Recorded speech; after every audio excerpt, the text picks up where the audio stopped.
Sebelum kita mulai videonya, dimohon kesediaannya untuk memberikan dukungan dengan menekan tombol subscribe dan berikan like-nya ya.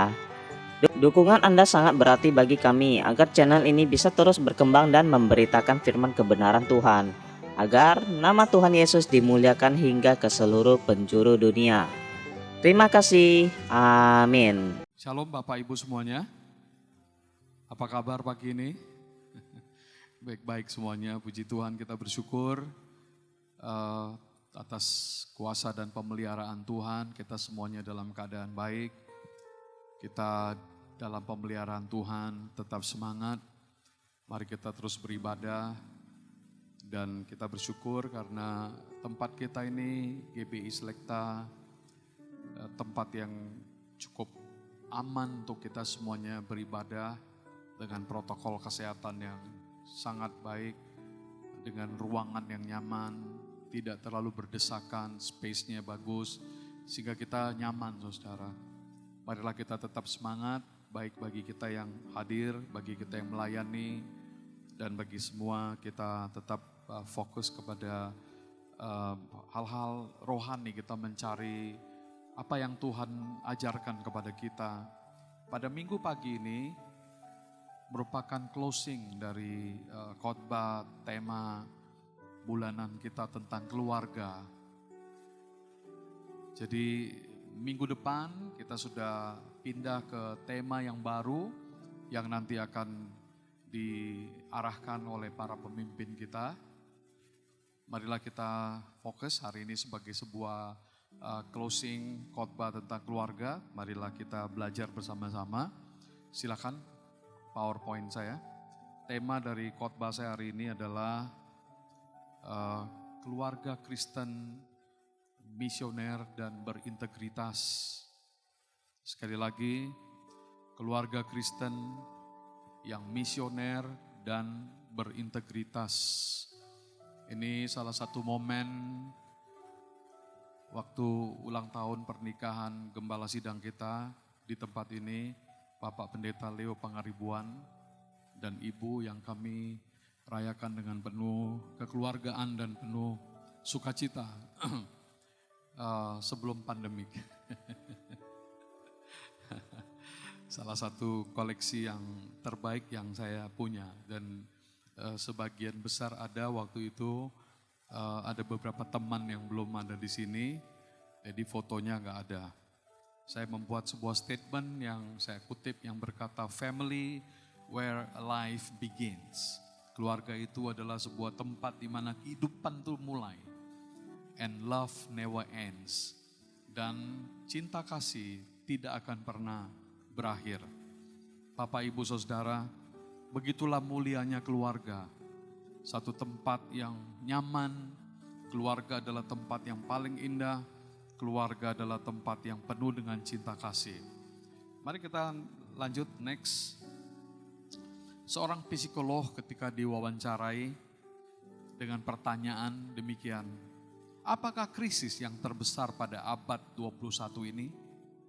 Lalu psikolog itu berkata, krisis yang terbesar yang dihadapi oleh manusia pada abad 21 ini bukan bom atom, bukan pula bom hidrogen, bukan perang nuklir, tetapi krisis terbesar yang dihadapi manusia sekarang ini adalah hilangnya cinta dalam keluarga. Kalau bom meledak, maka dia hanya membinasakan sebagian manusia. Tetapi kalau keluarga kehilangan cinta kasih, maka dunia akan berubah, dunia akan rusak, bangsa-bangsa akan rusak. Bapak, Ibu, Saudara, begitulah pentingnya keluarga. Dan saya percaya 1 bulan ini banyak sekali message, khotbah tentang keluarga, tentang rumah tangga yang telah menjadi berkat dan yang membuat kita semangat di dalam perjalanan kehidupan rohani kita. Dan menghargai keluarga, menghormati keluarga, suami mengasihi istrinya, istri tunduk kepada suami, anak-anak belajar untuk taat kepada orang tuanya. Inilah sebuah ikatan yang sangat luar biasa yang kita temukan di dalam rumah tangga Kristen. Ada sebuah ayat firman Tuhan dalam slide berikutnya yang saya kutip dari kitab Yeremia pasal 22 ayat 13 yang berkata demikian, celakalah dia yang membangun istananya, keluarganya, rumahnya. Celakalah dia yang membangun istananya berdasarkan ketidakadilan, injustice. Dan ajungnya berdasarkan kelaliman, yang mempekerjakan sesamanya dengan cuma-cuma dan tidak memberikan upah kepadanya. Artinya, celakalah orang yang membangun nilai-nilai keluarga yang tidak sesuai dengan apa yang Tuhan rencanakan dan inginkan. Di sini bicara mengenai ketidakadilan. Saudara, begitu banyak rumah tangga berada di dalam situasi yang seperti itu. Dan kita bersyukur untuk 1 bulan ini begitu banyak. Kami pun terus diingatkan dan mempelajari bagaimana perjalanan kehidupan membangun rumah tangga yang lebih baik lagi. Walaupun kami sudah berumah tangga pada bulan Desember ini, atas anugerah Tuhan, kami akan memasuki anniversary pernikahan yang sudah 32 tahun, saudara. So, perjalanan yang cukup panjang. Sehingga pada pagi hari ini saya tahulah ya sedikit banyaknya bagaimana keadaan rumah tangga itu ya. Semua sukacita, semua kesedihan, semua ups and downs. Kita memahami itu semuanya, saudara. Nah, keluarga itu begitu istimewa karena Tuhan menciptakan keluarga itu yang pertama kali. Sebelum dia menciptakan apapun, dia menciptakan keluarga. Mari kita melihat next slide yang saya ambil ini. Keluarga ini adalah sebuah lembaga yang tertua di dunia. The oldest institution, sebuah institusi yang paling tua. Kita semua udah dengar nih mungkin ya. Ini udah bolak-balik. Dalam Kejadian 2 ayat 18 berkata, tidak baik manusia itu hidup sendirian. Aku akan membuat teman yang cocok untuk membantunya. Itu rencana Tuhan dari awal. Sehingga kita tahu, saudara, bahwa keluarga bukan rencana manusia, bukan ide manusia. Tapi keluarga adalah rencananya Allah, idenya Allah, buatannya Allah. So family is God made, not man made. Jadi keluarga itu adalah Tuhan yang buat. Ciptaan Tuhan, bukan ciptaan manusia. Family, ada yang berkata bahwa family is heaven's made. Keluarga itu adalah ciptaan dari surga, saudara. Bukan ciptaan di bumi ini. Jadi betapa hebatnya ide yang luar biasa yang Tuhan miliki untuk membangun rumah tangga dan memberikan berkatnya kepada keluarga. Karena itu adalah rencana Tuhan dari semula. Lanjut, saudara, mari kita melihat marriage is the first institution that God creates. Tadi saya udah bilang, ini adalah institusi yang pertama yang Tuhan ciptakan. Marriage is created, established before civil government. Bahkan sebelum ada pemerintahan, keluarga sudah ada. Sebelum ada gereja, keluarga sudah ada. Jadi lebih senior lagi keluarga dari pemerintahan. Lebih senior usia keluarga dari pemerintahan yang ada. Luar biasa, saudara. Ini lahir dari rancangan Allah yang luar biasa. Marriage is God's design. Bahwa keluarga itu adalah desainnya Tuhan yang penuh dengan ekspresi cinta dan kasih di dalam rumah tangganya. Marriage is the fountain from which children, families spring forth into life. Bahwa keluarga itu adalah pancaran dan mata air dari mana keturunan itu lahir dalam setiap keluarga yang ada. Bahkan saya percaya Bapak Ibu Saudara sekalian mengerti ya, bahwa betapa pentingnya keluarga.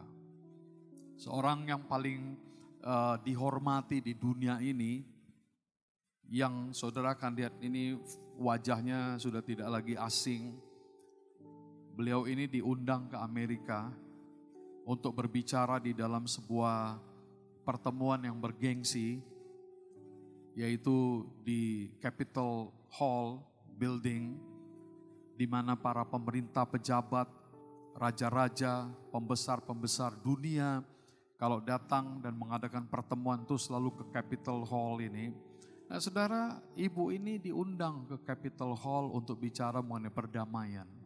Seorang wanita tua, seorang wanita yang dianggap biasa, lemah, dan waktu datang pun ada orang di kiri kanan yang membawa menuntun wanita ini berjalan.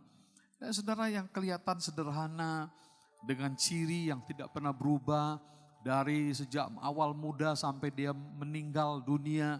Itu aja gayanya, pakaiannya. Beberapa orang-orang kaya pernah menawarkan kepada beliau ini, mau gak ganti busana kamu? Kami bisa mensuplai dengan kain-kain yang mahal, dengan desain-desain yang bagus. Ibu ini berkata, kalau kamu mau bantu, bantulah anak-anak miskin, anak-anak yang terlantar, yang perlu makan dan minum. Kalau saya sudah puas dengan apa yang saya pakai, baik di badan saya maupun di sendal saya. Sendalnya sendal jepit, saudara. Yang begitu murah dan biasa, sederhana sekali. Tapi dihormati di dunia. Bahkan gereja Katolik menganugerahkan gelar Santa, orang kudus, orang suci kepada ibu ini yang tidak lain Mother Teresa. Selesai berpidato, waktu dia turun ke bawah, seorang reporter bertanya kepada Mother Teresa, Bunda, apa yang menjadi pendapat Anda agar kita bisa mempromosikan perdamaian dunia? Dan waktu itu sambil tersenyum, maka Bunda Teresa menjawab, anak muda, pulanglah ke rumahmu dan cintailah keluargamu. Itu menjadi sebuah kalimat yang sampai hari ini masih mendengung di telinga dunia kita ini, saudara. Banyak orang mengutip kata-kata yang menjadi legacy, dihormati, yang betul-betul menunjukkan betapa berkualitasnya hati daripada seorang bunda yang bernama Bunda Teresa. Dia katakan sekali lagi, anak muda, go home. Young man, go home and love your family. Anak muda, pulanglah dan cintailah keluargamu. Karena apabila engkau mencintai keluargamu dan engkau mencintai keluargamu, kamu mencintai keluargamu, you mencintai keluarga kamu, semua mencintai keluarganya, maka perdamaian dunia akan terjadi. Saudara, dari situlah titik berangkatnya kita hari ini sebagai mungkin statement closing dari khotbah-khotbah yang saudara dengar tentang keluarga. Next. Bapak Ibu Saudara sekalian, dalam bukunya Is There a Family in the House? Tulisan dari seorang doktor yang bernama Kenneth Coffin, dia menulis tentang keluarga dan di situ ada 5 identifikasi keluarga Kristen. Saya kutip. Yang pertama, Coffin berkata, keluarga adalah lembaga yang beribadah kepada Yesus Kristus. Kita enggak beribadah kepada gereja, kita enggak beribadah kepada pendeta. Walaupun semua ini adalah hal-hal yang mulia bagi hidup kita. Gereja adalah sesuatu yang mulia. Hamba Tuhan adalah mulia. Tetapi keluarga Kristen yang pertama, dia adalah keluarga yang beribadah kepada Yesus Kristus. Yang kedua, Kevin berkata, keluarga adalah tempat untuk bertumbuh, tempat untuk berbagi, baik dalam iman maupun dalam kasih, dan peran orang tua sangat dibutuhkan. Tanpa pengawasan orang tua, iman sulit terwujud. Jadi keluarga, orang tua dan anak, itu kita nggak bisa membiarkan keluarga begitu saja. Karena kita tahu, kita beribadah kepada Tuhan Yesus Kristus. Maka peran orang tua di dalam rumah tangga itu sangat dibutuhkan, sangat penting untuk mendirikan nilai rumah tangga yang baik. Saudara, yang ketiga ini menarik. Mari kita lihat poin yang ketiga. Saya kutip dari 3 hamba Tuhan yang besar. Yang mengatakan bahwa keluarga adalah tempat untuk melakukan aktivitas-aktivitas rohani. Keluarga itu dikatakan sebagai sebuah gereja yang kecil. Saudara lihat apa yang dikatakan Martin Luther. Seorang misionaris yang hebat.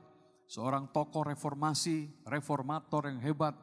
Ya, dalam tulisannya dalam bahasa Jerman dia berkata keluarga adalah gereja yang kecil. Familie ist eine kleine Kirche dalam bahasa Jerman. Keluarga adalah gereja yang kecil. Dan kemudian pendapat yang sama lahir dari Johannes Calvin, seorang reformis juga, Calvinis, yang pendiri Calvinis. Maka Johannes Calvin berkata, keluarga adalah gereja kecil. Dia berkata, petite église, keluarga adalah gereja yang kecil. Kemudian pendapat yang ketiga dari Konsili Vatikan yang kedua, yang Paus Yohanes yang ke-23, pada tanggal 11 Oktober 1962, waktu penutupan konsili itu, maka dalam Konsili Vatikan II mengatakan bahwa keluarga adalah gereja yang mini. Gereja yang mini, Ecclesia Domestica. Bapak, Ibu, Saudara, ini adalah pandangan dari semua warga Kristen yang ada di seluruh dunia ini. Begitulah. Jadi keluarga bukannya sekedar kita menjalani kehidupan rumah tangga yang biasa-biasa. Tapi sebenarnya keluarga kita itu adalah gereja yang kecil. Di situ ada family altar, di situ ada doa, di situ ada pujian, penyembahan, ada kesaksian. Orang datang, kita melayani dan lain sebagainya. Ada macam-macam aktivitas rohani di dalam keluarga. Next, yang keempat, Kevin berkata, keluarga adalah tempat untuk mentransfer nilai-nilai kehidupan. Melalui keluarga, kita mengajarkan moral kehidupan sehingga dapat berjalan lurus tanpa ada sikap yang menyeleweng. Dan yang kelima, Kevin juga berkata, keluarga adalah tempat untuk memperhatikan dan mentransfer energi yang hidup supaya kita semuanya dalam keluarga itu lebih dekat dengan Yesus Kristus. Bapak, Ibu, Saudara, inilah spirit keluarga Kristen. Nah, tidak heran, Saudara. Ya, mari kita lihat. Tidak heran Rasul Paulus menjadikan metode penginjilan, metode misinya itu dengan bergerak dari keluarga. Ini strategi misi yang sudah dikenal dari zaman Alkitab Perjanjian Baru. Dan Paulus menggunakan strategi keluarga. Dia bergerak dari keluarga untuk memberitakan nama Yesus. Dari keluarga yang dilayani, dimenangkan, dibaptis dan seterusnya. Nah, mari kita perhatikan survei yang saya ambil nih. Paulus kalau kemana-mana tinggalnya di rumah, di keluarga orang. Mungkin dia kenal sahabat, dekat ataupun baru kenal. Tapi yang pasti selalu bergerak dari rumah. Nah, saudara perhatikan. Paulus tinggal di rumah Lydia di Filipi. Paulus tinggal di rumah Yason di Tesalonika. Paulus tinggal di rumah Aquila di Korintus. Paulus tinggal di ruang atas di Troas. Paulus tinggal di rumah Filipus di Kaisarea. Wah, ramai, saudara. Kenapa keluarga? Because family is very, very important. Karena begitu penting. Saya lanjutkan lagi nih surveinya, next. Nah, perhatikan selanjutnya. Paulus juga melayani jemaat dari rumah-rumah tertentu. Perhatikan jemaat di rumah Priscilla dan Aquila. Di rumah Aristobulus. Ini semua dicatat di dalam Alkitab. Ada rumah Narkisus. Ada rumah Gaius yang memberi tumpangan di Roma 16. Ada jemaat di rumah Nimfa. Paulus pernah tinggal di Karpus, di Troas. Semuanya keluarga. Kenapa? Karena dari situlah dia menunjukkan siapa Yesus. Jadi keluarga saudara itu bisa membawa impact yang besar untuk menangkan jiwa. Untuk menjadi berkat bagi banyak orang. Jangan saudara meremehkan, ini jelas. Kita lihat pelajaran ini ada di dalam Alkitab, saudara. Next, mari kita melihat selanjutnya. Kita lihat selanjutnya mengapa dalam Perjanjian Baru terdapat begitu banyak baptisan ya dari seisi rumah tangganya. Misalnya sudah perhatikan rumah Cornelius. Waktu Cornelius bertobat, dia dan seisi rumahnya dibaptis. Lydia di Filipi, kepala penjara waktu dia bertobat. Satu keluarga ikut bertobat, dibaptis. Keluarga Stefanus di Korintus.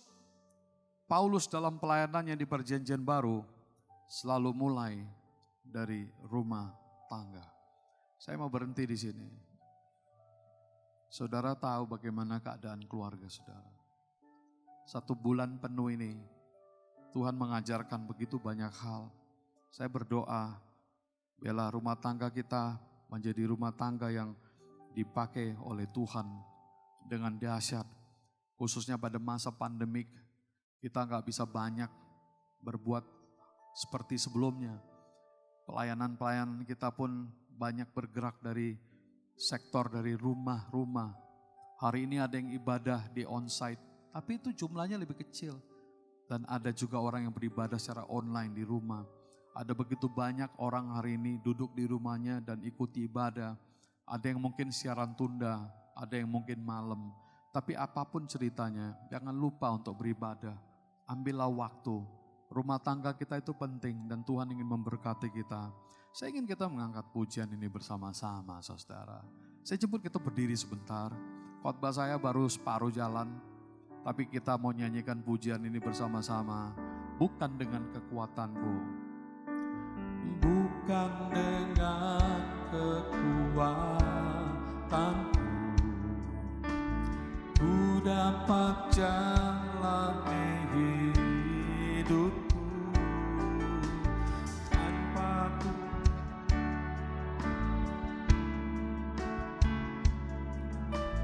ku tak mampu sendiri. Engkaulah kuatku yang menopangku. Ku pandang wajah-Mu dan berseru, pertolonganku datang dari-Mu. Peganglah tanganku, jangan lepaskan. Kaulah harapan dalam hidupku. 1 menit kita tutup mata. Bapa, kami berdoa, biarlah rumah tangga kami menjadi rumah tangga yang hidup. Engkau adalah pusat dalam rumah tangga kami, kepala dalam keluarga kami. Kami berdoa biarlah keluarga kami akan menjadi keluarga yang misioner. Mbak berdoa bagi semua jemaat yang hadir di sini. Anak-anak muda yang hadir dan mendengarkan khotbah tentang keluarga. Tuhanlah yang mematrikkan firman ini sehingga mereka kelak menjadi rumah tangga dan keluarga yang diurapi, diberkati oleh Tuhan. Terima kasih Tuhan. Yang beribadah di rumah-rumah yang mendengarkan khotbah lewat banyak video-video, khususnya dari gereja di mana kami melayani dan beribadah. Tuhan, biarlah Engkau memberkati mereka dengan berlimpah-limpah. Terima kasih Bapa. Terima kasih Tuhan. Engkaulah kekuatan buat kami. Dan jika Engkau berjalan di samping kami akan kuat dan kami akan berhasil. Thank you Jesus. Dalam nama Yesus kami berdoa. Amin. Amin. Amin. Saya silakan Anda duduk sebentar. Bapak Ibu Saudara, sedikit lagi saya akan menyelesaikan khotbah ini. Gereja Perjanjian Baru bukan gereja yang beribadah di rumah-rumah yang besar, tapi rumah keluarga yang biasa. Tidak semua pergi ke bait suci, tetapi ibadah-ibadah Perjanjian Baru itu dimulai di gereja. Murid-murid Yesus dan Paulus menggunakan rumah. Kenapa saudara? Karena pada waktu itu rumah adalah unit sosial, unit ekonomi, dan unit religius. Itu sebabnya rumah menjadi hal yang penting sekali. Next, rumah menjadi kontak ya, membuka kontak dan komunikasi bagi para penginjil untuk memberitakan Injil. Bapak Ibu Saudara, ada banyak hal yang penting yang saya ingin kita dengar pada pagi hari ini. Nah, saya ingin kita lompat ya, ada 2 slide, silakan lompat dulu. Next ke slide 17. Next 17. Nah, saya mau kutip beberapa hal lagi. Ini seorang yang bernama Nick Stinnett dari University Nebraska di Amerika. Dia melakukan research ke beberapa negara, baik negara di Amerika Latin, Swiss, Austria, Jerman, dan sampai ke Afrika Selatan. Hanya untuk mau tahu apa kira-kira dimensi yang disebut family strength. Kekuatan keluarga itu dari mana datangnya?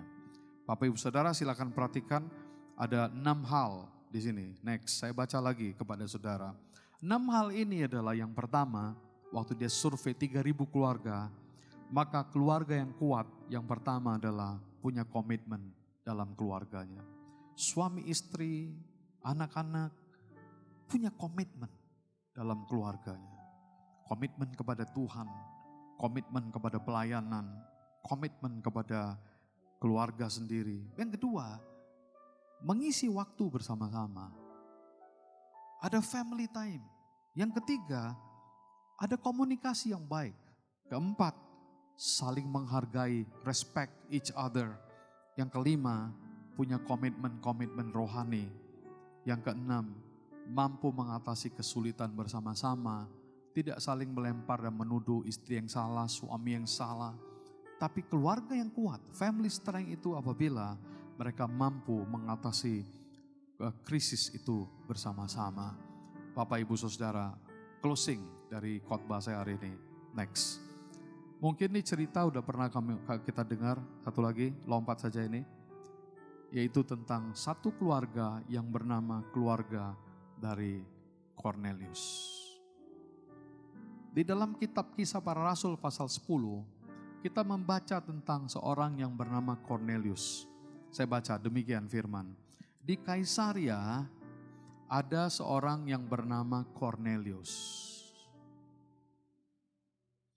Seorang perwira pasukan yang disebut pasukan Italia. Jadi dia bukan orang Yahudi, dia orang Italia. Yang di dalam konteks masyarakat Yahudi dianggap ini Gentiles. Kalau pakai terjemahan kita yang gak enak dengarnya itu bagi mereka ini dianggap kafir gitu. Ini Gentiles, gak percaya pada Tuhan. Tapi aneh, Cornelius ternyata seorang orang Italia yang berbeda, saudara. Dia dikatakan di sini, dia saleh, dia serta seisi rumahnya takut akan Allah. Dia memberi banyak sedekah kepada umat Yahudi dan senantiasa berdoa kepada Allah. Nah, mari saudara perhatikan, ya, lanjutkan. Seharusnya dia ini politeis yang menyembah kepada banyak dewa. Tapi ternyata Cornelius dia beribadah kepada Tuhan Allah bangsa Israel. Hebat nih saudara, renungkan itu sebentar. Dan kemudian saya mau tutup dengan pernyataan ini saudara. Ada 4 hal yang Cornelius punya. Kiranya ini menjadi sebuah berkat dalam hidup kita. Beginilah seharusnya hidup kita juga. 4 hal, yang pertama, Cornelius memiliki kesalehan pribadi dan dia berintegritas. Personal piety and integrity. Itu yang pertama. Personal piety, kesalehan pribadi. Dia kepada Allah itu sangat hormat, takut, beriman, percaya. Itu secara pribadi. Secara pribadi. Yang kedua, secara keluarga. Dia memiliki kesalehan keluarga. Domestic piety. Jadi gak sendiri, keluarganya juga. Istrinya, anak-anaknya. Dalam bahasa Inggris malah dikatakan his household. Yang bicara tentang keseluruhan orang yang ada di dalam keluarganya. Mungkinkah ada keluarga dekat dari pihak istrinya, keluarga dia sendiri. Mungkinkah ada pegawai-pegawai yang bekarang. Dia perwira ini saudara-saudara. Jadi he and his household. Dia dan keluarganya. Rumah tangganya. Itu beribadah kepada Tuhan. Jadi saudara bayangkan ada personal, ada domestic piety. Yang ketiga, dia memiliki kesalehan yang luar biasa dalam hal berbuat baik kepada sesamanya. Senantiasa memberi kepada umat Yahudi. Senantiasa memberkati orang lain. Ini yang disebut dengan kesalehan filantropis atau philanthropic piety. Nah Bapak Ibu Saudara, kalau kita diberkati, why not? Anda menjadi berkat bagi banyak orang. Bagi pelayanan, bagi pekerjaan Tuhan. Yang keempat dan yang terakhir, dia memiliki kesalehan dan keintiman yang sangat istimewa. Karena Alkitab mencatat apa? dia selalu senantiasa berdoa kepada Allah. Inilah profil. Lupakan banyak hal yang lain. Tapi minimal saudara merenungkan betapa hebatnya. Sampai waktu Anda baca lagi di ayat 3, ayat 4 Kisah Rasul 10. Maka tiba-tiba malaikat Tuhan datang ke rumahnya. Bisa saudara bayangkan, orang Itali bukan orang Yahudi. Tiba-tiba kita berkata ada satu malaikat yang datang ke dalam rumahnya dan memanggil namanya. Dan berkata, Cornelius, Cornelius, semua doamu telah naik ke surga. Semua doamu telah didengar oleh Tuhan. Hebat kan? Ada malaikat yang datang ke rumahnya. Kenapa? Karena kagum dengan 4 hal tadi yang dimilikinya. Secara pribadi, keluarga, perbuatan baik, lalu seorang yang berdoa kepada Allah. Sampai surga itu saudara mengirimkan malaikat datang ke rumahnya. Ini sesuatu yang luar biasa yang ada di dalam Alkitab, dalam cerita perjanjian baru. Saudara Bapak Ibu sekalian, next slide.